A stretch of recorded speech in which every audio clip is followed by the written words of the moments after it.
Pinoy Impact Creators presents Mouth-Watering Wednesdays. Hello With guys, our welcome members to our Joey mini and vlog. Bella. Samahan nyo kami sa isa na namang Turkish restaurant adventure.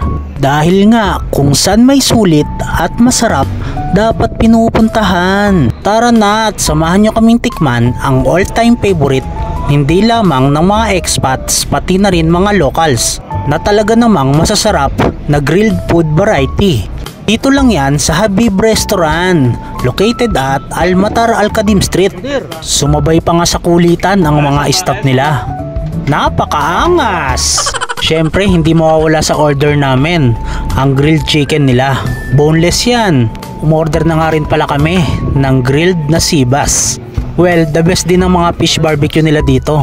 Nga rin pala mawawala ang mga authentic delights nila. At ang mahiwagang yellow na Bukhari rice. Sobrang yummy talaga. Sasabihin ko na ang totoo, ito talaga ang first Turkish restaurant na nakainan ko since 2011 nung dumating ako dito sa Doha. At ayon, dahil kay Habib nasira ang diet ko. Sabayan mo pa ng pure na garlic sauce.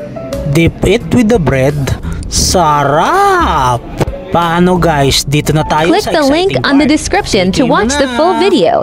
And follow Bella and Joey for more food recommendations, and see you next Wednesday for another mouth-watering Wednesday. First bite tayo, Bukhari rice at lagyan natin